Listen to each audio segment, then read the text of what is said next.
SER Podcast. ¿Qué tal? Buenas tardes. Donald Trump acaba de entregarse a las autoridades de Nueva York y en cuestión de minutos el juez le va a leer los cargos penales que le imputa. Ha llegado al juzgado saludando pero sin hacer declaraciones en medio de una expectación máxima por esta jornada inédita en la historia de Estados Unidos. A las puertas del juzgado está la corresponsal de la SER, Sara Ganals. Buenas tardes. ¿Qué tal, Marina? Buenas tardes. Sí, desde primera línea nos ha sido imposible ver esa llegada porque no ha accedido al tribunal por la entrada principal, sino por otro acceso y porque el juzgado está completamente acordonado y rodeado de policía. Decenas de agentes custodian todos los accesos y hay por lo menos un helicóptero sobrevolando la zona y las calles de enfrente están además a rebosar de periodistas. Así que ha sido una entrada más o menos discreta, no se ha producido el baño de masas alrededor de su coche oficial y aquí, una vez superada la frontera de policías y la de periodistas, en tercera línea se encuentran los manifestantes. La gran mayoría se concentra en una plaza no muy grande y que la policía ha dividido en dos partes para separar a defensores y a detractores del expresidente. Hemos visto, por ejemplo, a un hombre disfrazado de Trump o mensajes pidiendo que se haga justicia y en el campo trumpista muchos eslóganes de campaña. De vez en cuando se produce algún intercambio de ataques entre algunos manifestantes, pero en general no hay mucha tensión por, sobre todo, la presencia policial. Y ahora, finalmente, como decías, estamos pendientes de conocer los cargos por los que se le imputa, cargos que podría estarle leyendo el juez ahora mismo dentro de ese edificio. Expectación máxima en Nueva York con un gran despliegue policial. Con cualquier novedad, Sara, volvemos contigo. Perfecto. Enseguida entramos al detalle de los últimos datos del paro que el Gobierno califica de históricos, pero antes la previsión del tiempo. Jordi Carbó. Buenas tardes. La próxima noche va a ser la más fría de esta semana y esto se traducirá en heladas mañana en toda la cuenca del Duero y la Ibérica, fuertes en muchos casos. También llegará a helar en gran parte de las zonas llanas y hondonadas del interior. Después, como el día será radiante, con sol y muy buena visibilidad, las máximas se situarán alrededor de los 20 grados, de los 25 en la cuenca del Guadalquivir, también en Canarias. A destacar el viento fuerte de levante que soplará en todo el litoral andaluz. Hay media, carrusel deportivo con la previa del Athletic Club Osasuna, ahora mismo con altercados en Bilbao. Borja Cuadrado, buenas tardes. ¿Qué tal? Buenas tardes. El partido arranca a las 9, como dices, desde las 8:30 en carrusel deportivo. En la ida ganó Osasuna 1-0, pero a estas horas hay incidentes en la víspera del encuentro. Diego González, buenas tardes. Hola, buenas tardes, saludos desde la avenida Sabina Arana, por donde tiene que llegar Osasuna, que todavía no lo ha podido hacer al campo de San Mamés, porque efectivamente uno de esos incidentes ha acabado en el incendio de unos contenedores. Ha tenido que llegar los bomberos para apagarlo, eso ha ralentizado todo el operativo policial, que por cierto no ha sido como el de otras veces. Se ha permitido el acceso a los márgenes de la carretera donde tienen que llegar los autobuses y eso ha impedido una normal circulación, una normal llegada de los equipos al terreno de juego. De hecho, Osasuna está todavía retenido en la Gran Vía hasta que todo esto se calme y se apacigüe para que no haya incidentes a su llegada. Gracias, Diego. Y mañana la segunda semifinal, Barcelona-Real Madrid, también a las 9, desde las 8:30 en carrusel deportivo. Así empieza esta versión reducida de hora 25. Con las voces detrás de la cifra del día, los 20.376.000 afiliados y afiliadas a la Seguridad Social que hay ahora mismo en España. Yo llevo muchos años, muchísimos, más de 10, O sea que estoy súper contenta. Ha sido, 2 meses o así llevaría parada y lo he encontrado. De momento tengo 45 días de prueba y después es fijo. Llevaba 4 años en paro, o sea que es una oportunidad. Es una cifra récord y nunca antes en un mes de marzo se habían creado tantos empleos. El presidente del Gobierno, Pedro Sánchez, habla de dato histórico. Los mejores datos de empleo en España de las últimas 2 décadas, 20 años.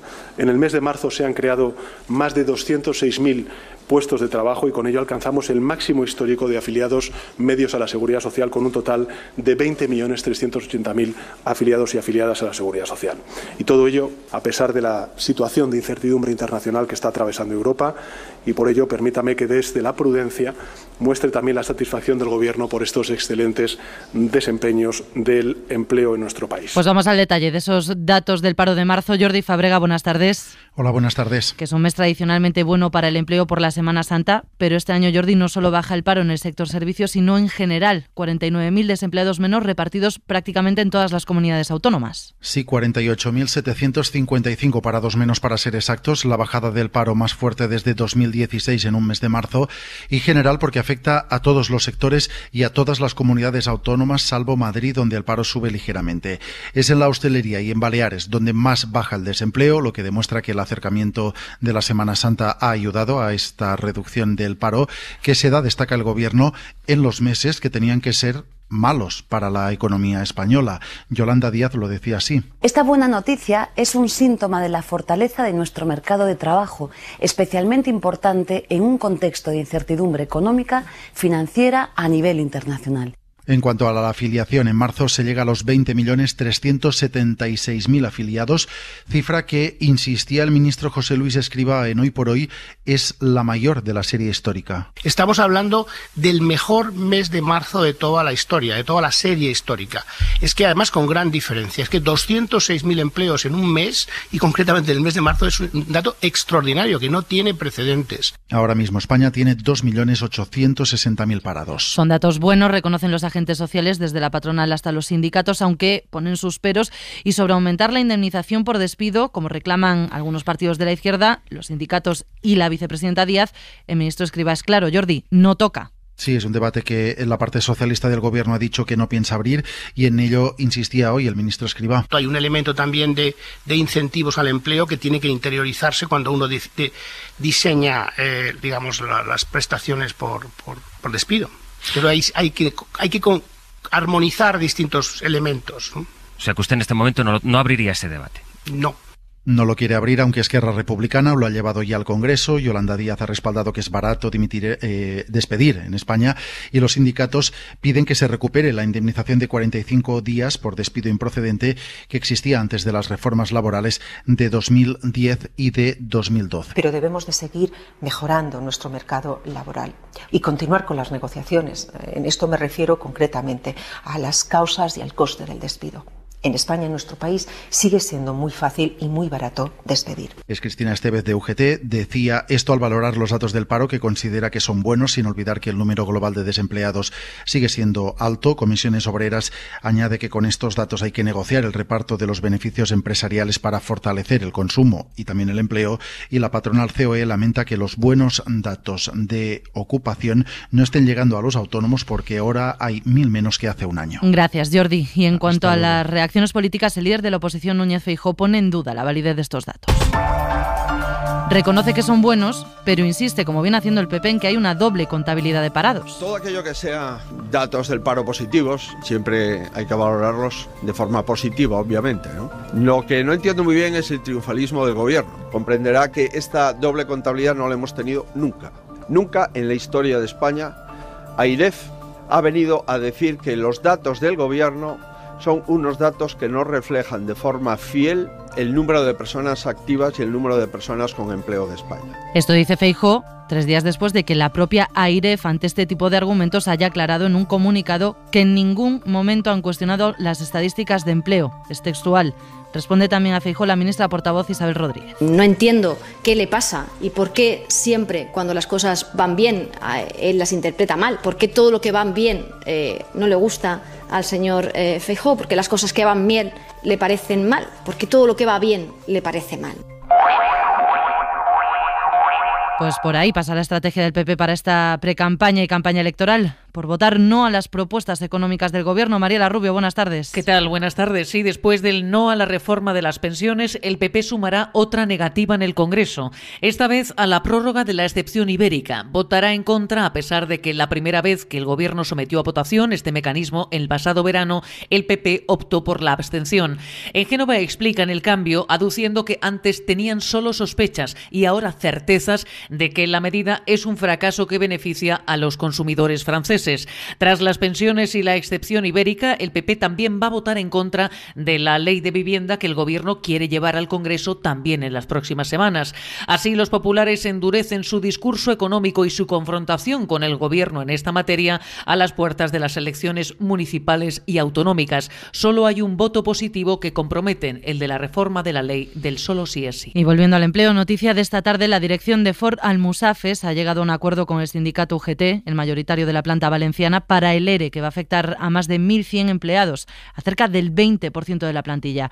El visto bueno del sindicato pasa por ampliar los planes de prejubilaciones a los trabajadores que tengan 53 años o más. Hoy se han reencontrado en el Consejo de Ministros la vicepresidenta Yolanda Díaz y la líder de Podemos, la ministra Yone Belarra, tras el lanzamiento de la candidatura de Díaz con Sumar en ausencia de los morados. Reunión del Gobierno unas horas después de que Belarra haya acusado a Díaz de no estar comprometida con la unidad y de insistir en que Podemos es un socio incómodo para el PSOE. No puedo ocultar que estoy preocupada por el hecho de que Yolanda Díaz, digamos, no esté claramente comprometida con la unidad, que es importante para revalidar el gobierno de coalición. Creo que, digamos, los medios afines a Yolanda Díaz, al Partido Socialista, le van a decir a Yolanda Díaz que puede tirar sola, que no le hace falta Podemos.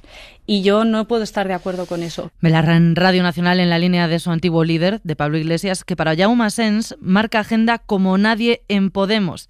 Eso ha dicho el presidente del Grupo de Unidas Podemos en el Congreso, que es de los comunes, y que dice también que Iglesias es el pasado i Díaz el futuro. Ara estem en un moment polític on fa falta més l'estil d'algú com la Yolanda Díaz que l'estil del Pablo. I Pablo Iglesias pertany al nostre passat, y yo estoy orgulloso d'aquest passat, però crec que el futur ara és de Yolanda Díaz. Declaraciones a RACU. Sobre esas tensiones, sobre si afectan al gobierno o si empañan las expectativas electorales de la izquierda, le han preguntado insistentemente a la ministra portavoz. Yo creo que una cuestión son las relaciones entre los partidos políticos, los distintos partidos políticos, los que conformamos la coalición, y otra cosa es la acción ordinaria de un Consejo de Ministros y de Ministras, por tanto, absoluta normalidad en los trabajos del gobierno. Yo creo que las acciones de este gobierno y de todas las formaciones políticas que lo conformamos va a traer una movilización importante de todas las personas progresistas de nuestro país, y yo creo que la preocupación no está en esta parte, está en la oposición, en el principal partido de la oposición. Pues desde hoy, que la convocatoria está publicada ya en el BOE, desde hoy hasta el 18 de mayo se puede pedir el voto por correo para las municipales y autonómicas, tanto en cualquier oficina postal como en la web de Correos. Más allá de la política, la Guardia Civil ha detenido hoy en Palos de la Frontera, en Huelva, a un hombre acusado de matar presuntamente a su expareja a puñaladas. Un nuevo asesinato machista. La víctima es una mujer de 34 años, trabajadora del campo, y que, según sus compañeras, iba a denunciar a su ex hoy mismo por acoso porque llevaba tiempo amenazándola. Está previsto que el presunto asesino machista pase mañana a disposición judicial. Radio Huelva, Lucía Vallellano. El hombre de 30 años, natural de Mali, le clavó un cuchillo en la espalda a la víctima de 34, de nacionalidad rumana, de madrugada en la finca de Las Arenillas en presencia de sus compañeras. Cuando llegó la policía, la halló ya fallecida con el cuchillo en la espalda. La pareja, recolectores de la fresa, había roto su relación sentimental hacía meses. No era la primera vez que él la amenazaba, según relatan amigos de la misma. Ella le advirtió que lo denunciaría. El pueblo de Palos está consternado por lo ocurrido. Ahora nos hemos enterado de que era ahora el minuto de silencio y por eso hemos venido. Nos hemos quedado un poco estupefactos porque, Dios mío, esto no estamos acostumbrados. Bueno, a esto no se acostumbra uno nunca. Me he quedado perpleja, no sabía lo que había pasado. El Ayuntamiento de Palos ha decretado un día de luto oficial. El 016, recordamos, es el teléfono contra la violencia machista. No deja rastro en la factura, pero sí se recomienda borrarlo de la lista de llamadas. Vamos a marcharnos a Santander en un día marcado por el dolor de las familias de los 2 marineros muertos y el desaparecido en el naufragio del Bilbao A1.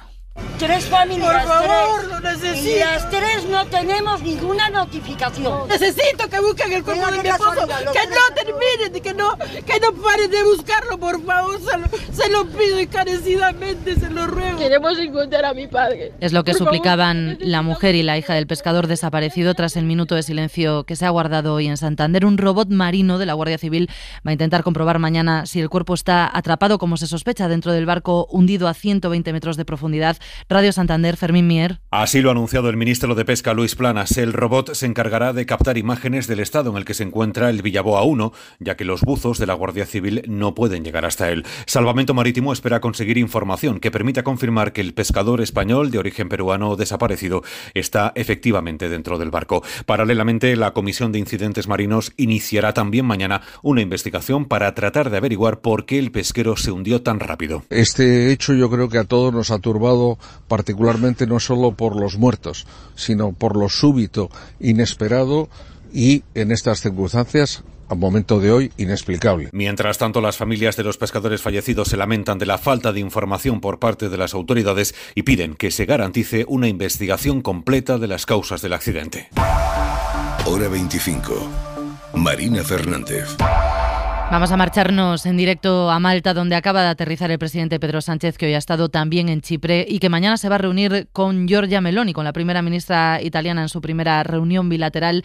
La inmigración está siendo un asunto central de esta mini gira europea. Enviado especial, Guillermo Lerma, buenas tardes. ¿Qué tal? Buenas tardes. Sánchez está a punto de llegar al albergue de Castilla, sede del gobierno maltés. El Ejecutivo quiere que esta tercera gira europea sirva para encontrar puntos en común con 3 países mediterráneos que, como España, son frontera exterior de la Unión y que tienen una fuerte presión migratoria. España, Chipre, Malta e Italia comparten esa realidad y el presidente quiere aprovecharla para impulsar el Pacto de Migración y Asilo durante la presidencia española de la Unión.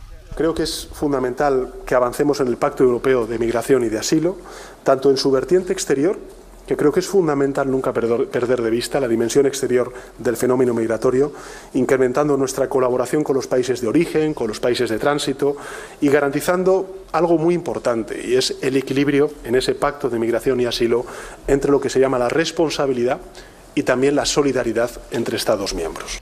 Con Chipre la sintonía ha sido evidente. Veremos cómo escenifican mañana Sánchez y Meloni sus posiciones. Están en las antípodas. La líder ultraderechista apuesta por una política migratoria dura con sanciones e impedimentos al trabajo de las ONGs, al trabajo que hacen las ONGs en el Mediterráneo. Gracias, Lerma. Sobre los rescates en el Mediterráneo se ha pronunciado hoy Matteo Salvini, el viceprimer ministro italiano, a preguntas del corresponsal de la SER. Salvini se enfrenta estos días a un juicio acusado de bloquear el barco de la ONG española Open Arms durante 20 días en el mar con 150 personas a bordo. Joan Solés, ¿qué te ha dicho Salvini? Al vicepresidente Salvini hemos recordado que en el proceso judicial en el que está acusado alega en su defensa que aquella barcaza de inmigrantes con una vía de agua y un incendio a bordo, con niños y mujeres embarazadas en pleno temporal en alta mar, no estaba en peligro. Alega además que no era necesario el rescate de la nave Open Arms, razón por la cual Salvini impidió el desembarco. Y preguntamos al ministro si estamos equivocados. Sí, si sbaglia. Ha informaciones no correspondientes a la realidad. Sí, se equivoca. Tiene información que no corresponde a la realidad, ha contestado Salvini. No había incendio. La cuestión es una nave española si è rifiutata di andare in España. Que la nave española se negó a ir a España, ha asegurado el vicepresidente, porque en España iba a ser multada y secuestrada con mayor rigor que en Italia. Si usted hubiera estado en la última audiencia en la que los marineros declararon como original el comportamiento de Open Arms, llegados a este punto nos hemos visto obligados a precisar a Salvini que la cadena SER estaba allí. Por ello, podemos asegurar que los oficiales de un submarino y de la Guardia Costiera confirmaron que la barcaza tenía una vía de agua y un incendio de varios metros de altura y que estaban en peligro los inmigrantes que salvó Open Arms. Finland's flag will now be raised while the national anthem is played. Así termina una política de neutralidad histórica en el contexto, claro, de la invasión rusa de Ucrania. La bandera de Finlandia ya ondea entre las de los otros 30 países de la OTAN en su sede de Bruselas. El presidente de Estados Unidos, Joe Biden, ha dado la bienvenida al país con un recado a Turquía y a Hungría para que desbloqueen cuanto antes el ingreso también de Suecia.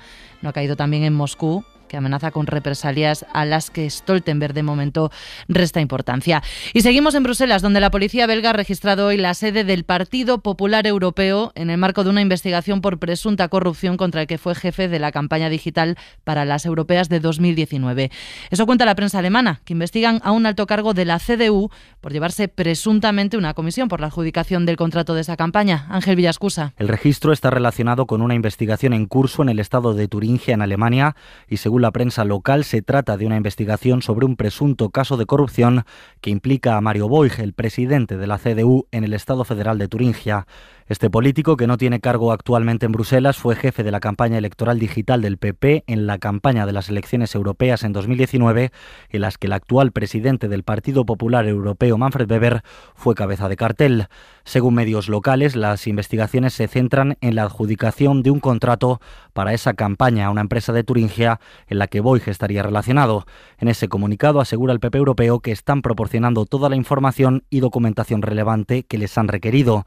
Desde septiembre de 2022, el Departamento de Corrupción de la Fiscalía ha estado investigando a Boig bajo sospecha de soborno en transacciones comerciales. Pues no muy lejos, en Suiza. Es un día triste para ustedes y también para nosotros. Puedo entender la amargura, el enfado y la conmoción de aquellos que están decepcionados, abrumados y afectados por lo ocurrido. Me duele que no tuviéramos el tiempo necesario y que en esta fatídica semana de marzo nuestros planes se frustraron. Lo siento mucho. Es uno de los sonidos del día. El presidente de Credit Suisse pidiendo perdón por no haber podido salvar el banco en la última junta de accionistas antes de que sea efectiva su desaparición. Muchos han arremetido contra los directivos de la entidad tras el rescate y su posterior venta a UBS en una junta muy crispada en la que han decidido dejar a esos directivos sin sueldo. Suscríbete a Hora 25.